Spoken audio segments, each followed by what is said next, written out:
Comment pouvez-vous parler de fidélité alors que vous êtes l'amant de la femme de ce monsieur?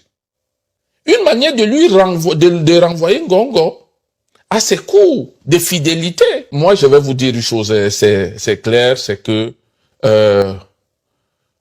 Ngongo a pris la femme de Biya et veut lui arracher le pouvoir. Hein? On dit en boulou, hein? Mota wolo wo minga, abeta wo woli joy. Yono mot, yono minga, yono femme. Monsieur le commissaire. Ça veut dire que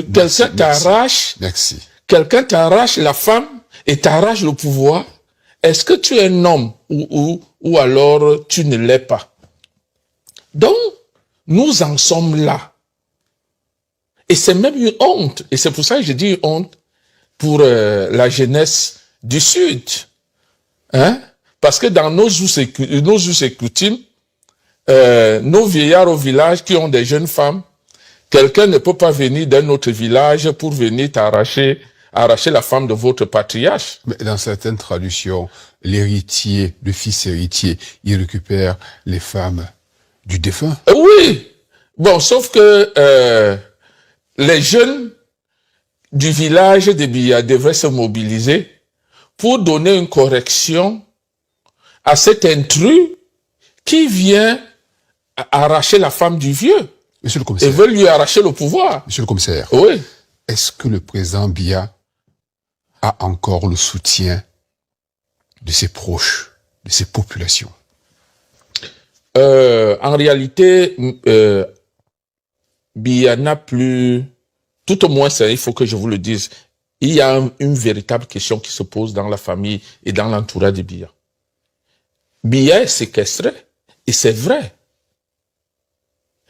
Sa femme a pris autorité sur lui. Et c'est normal, parce qu'à cet âge, malgré les apparitions sporadiques, juste, hein, il faut le préciser, c'est les périodes de lucidité qui sont limitées. Vous avez vu cette apparition, vous ne savez pas le travail qui a été fait en arrière. C'est-à-dire que et les kinés, et les injections, et les produits, et tout, pour qu'il fasse cette apparition et qu'il disparaisse le plus tôt possible. Monsieur le commissaire Benin. Donc sa famille n'a plus accès à lui. Monsieur le commissaire Benin, excusez-moi de vous interrompre. Il se murmure, en réalité, que Biya n'est pas de Vormeka, et qu'en réalité, il n'est qu'en train de remettre le pouvoir qu'au pays, ou du moins à la tribu de sa réelle origine. Effectivement. C'est quoi cette histoire? Effectivement, monsieur Moda. En réalité, ça c'est le jeu. C'est le jeu de sa femme.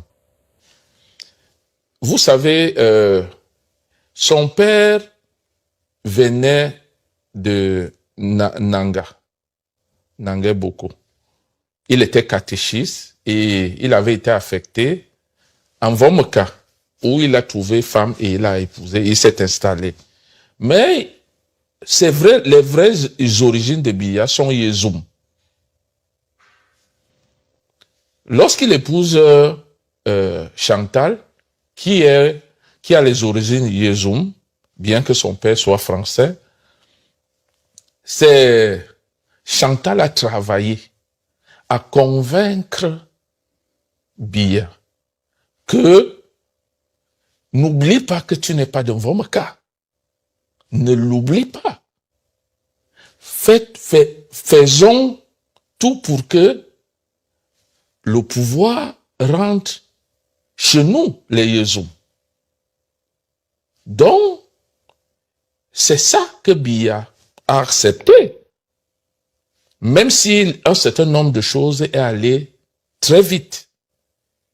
Bon, quand je le dis, c'est que parfois l'état de santé de Biya, on a l'impression que ça se dégrade beaucoup à un moment donné et qu'il y a des moments où ça revient dans le sens où on se dit, on s'est posé des questions. Moi personnellement, je me suis posé la question, est-ce que on lui donne tous ces médicaments à une période donnée et à une autre période, on restreint? Effectivement, pourquoi? Pour quel intérêt je pose cette question? Dites-nous. Quand on n'a pas besoin qu'il intervienne, qu'il soit consciencieux, certainement on ne lui donne pas les médicaments ou on lui en donne trop et il vit dans les nuages, il perd la tête, il perd la tête, il vit dans les nuages, il perd la tête et lorsque on sent que il faut à tout prix qu'il apparaisse ou qu'il intervienne pour quelque chose ou sur quelque chose, on lui donne la quantité normale et là, on voit l'homme revenir parce que c'est faisable. Moi, ma formation, c'est un flic, ça m'ouvre la possibilité de réfléchir sur le traitement qu'on peut donner à quelqu'un en fonction des intérêts qu'on a.